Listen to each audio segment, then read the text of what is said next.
Kumusta mga idol? Welcome back sa aking YouTube channel. Ang papakita ko sa inyo ngayong araw o ang isi-share ko sa inyo ngayong araw ay ang pag-restore ko nitong signal light ng ating legendary Yamaha DT125. Restore din natin. May konting kalawang pa. Yan. Pero goods na yan kasi hindi na talaga natatanggal. Ang importante umilaw na siya. Ibig sabihin wala nang loose contact, loose connection. Ito yung kagandahan pag original pa yung signal light kasi kahit makalawang, tsatsagaan nyo lang nalinisin kaysa magpalit. So gagana pa. Yan, so pakita ko sa inyo na gumagana na siya.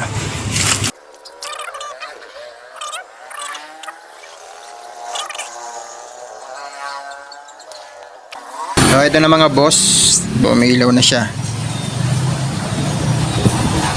Yan. So natsagaan din natin.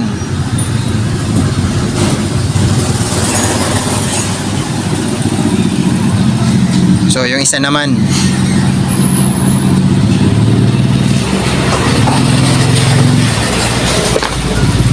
ito ang mahirap dito. Yan o, sobrang kalawang, pero susubukan natin na may restore ito kasi sayang naman. Yung isa replacement na yun, yung sa ulihan. So ito, subukan natin i-restore. Hopefully ito mas malala magawa natin. So ito na mga boss, yung isa natanggal na natin yung bolt. Yan, nilagyan ko ng oil pero hindi kaya napilitan akong barinahin siya. Yan, ang nangyari, hindi ko naman natanggal, hindi ko actually nabutas yung ano, nung uminit dito yung tornilyo, lumuwag siya, so kaya na twist ko na siya, kaya natanggal ko yung tornilyo. So, buti na save pa natin itong hindi nabasag. So malalay lang naman yung ginawa nating pagbarena. So maganda kasi to original pa to. Ayan o, kung mapansin nyo, Yamaha YHA 320. So sayang naman kung masisira, di ba? Ayan o, made in Japan pa talaga yan. Emasen ang brand. O di ko alam kung code yan o ano. So yan, tatanggalin na natin to. Ayan o, nakadikit na para malinisan na natin.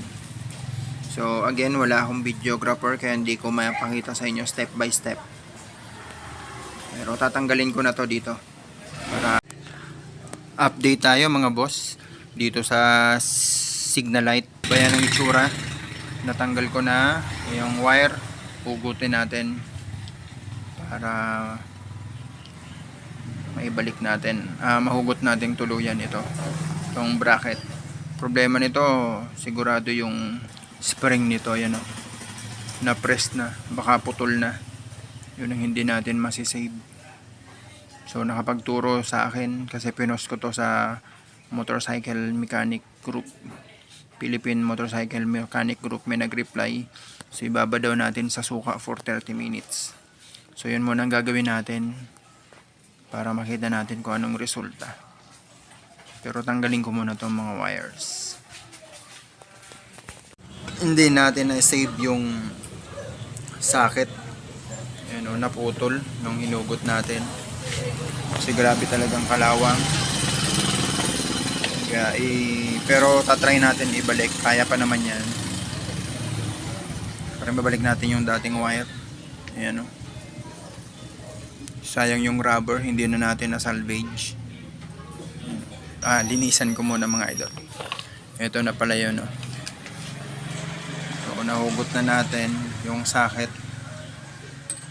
Yan. Pero yung spring mukhang hindi na natin yun masisave, kalawang na sobra. Binabad ko na kasama pa yung sachet para siguradong tanggal ang kanyang kalawang. Ayan, siguro pwede na itong tanggalin. Tingnan natin kung anong resulta. Ito na yung socket ng ating signal light. Ayan o, Grabing kalawang. So natanggal natin.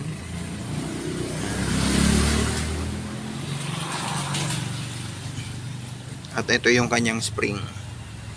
Salamat naman at hindi putol.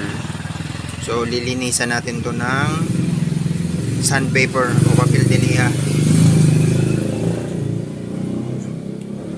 So pwedeng ma-restore pa natin to. At ito, ililiha din natin yan. So linisan ko na muna mga boss, mga idol.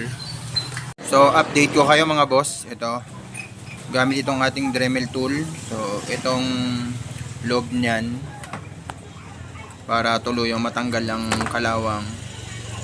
Ayan o, hindi Dremel natin yan. So ito na yung pang final natin para mapagana na natin.